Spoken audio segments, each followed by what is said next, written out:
I'm Jack Carter, and I'm going to tell you exactly why cloud computing is nonsense. So Jack, you're absolutely wrong about that last point, and we'll get back to that in a minute. Thanks for joining us. My name is Jack Boyer. We'd like to educate you today a little bit on cloud computing in the ERP space. Today's debate is going to be centered around educating you a little more on cloud computing and the benefits of web architecture. Okay, Jack, so my first point behind hating cloud computing is the real cost of ownership. I've seen countless people want to do this thing in the cloud, and then a year later they get a bill and they're like, oh my lord, it feels like they have a silent partner. Somebody just keeps draining money from them. Makes no sense.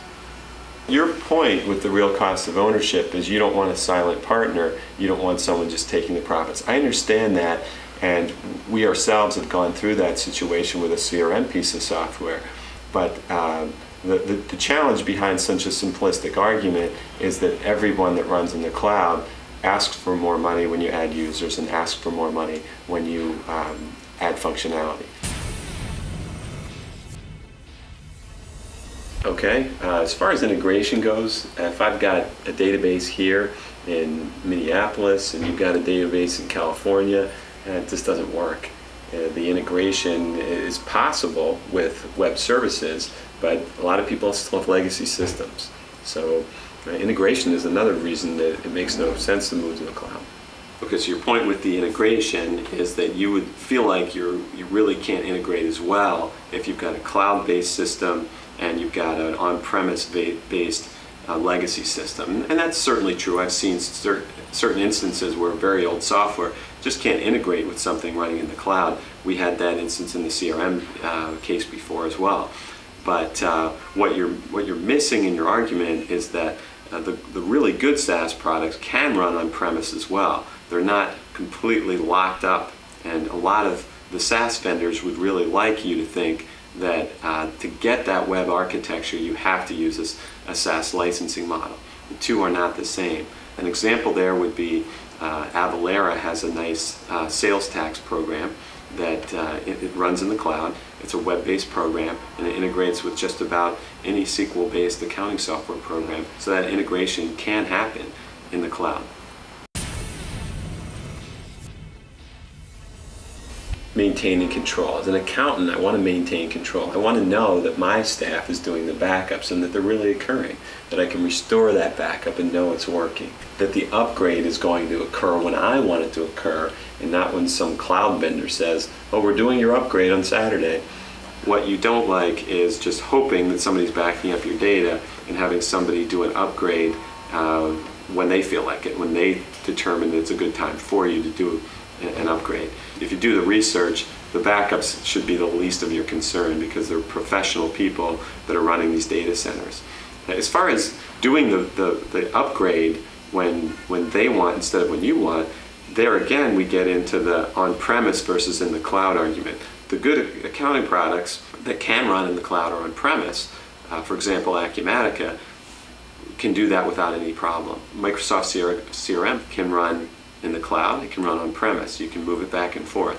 So those are the products that are providing you with the ability to maintain control by bringing it on-premise.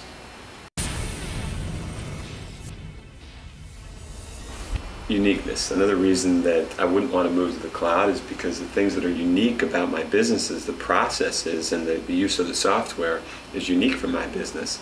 I don't want to have to share those processes with other people. I don't want their customizations thrust on me. I would like what's unique about my business to be unique about my business and to stay that way. To me, this is where you really have a dated argument.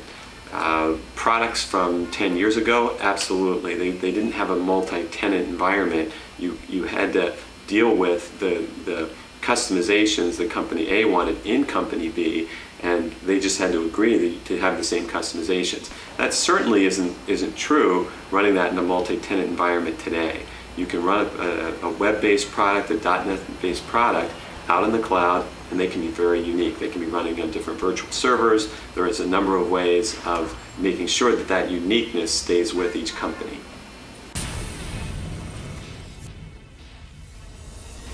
Can you think of anything worse than having a slowly performing ERP system or slowly performing CRM business? Isn't that what drives people crazy? I don't want stuff that's slow. I need stuff that snaps.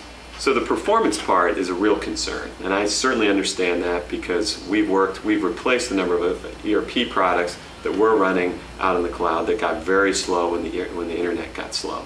If performance is one of your major concerns and you have a slow internet connection, then by all means you should move that from the cloud to on-premise.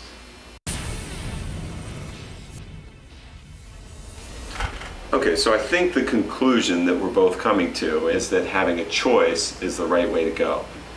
Okay, so finally we agree. Yes, we need the choice of being able to run it in the cloud, being able to run it on premise, being able to host it somewhere else. But we also need a web architecture, something that can run in a browser in order to make that choice.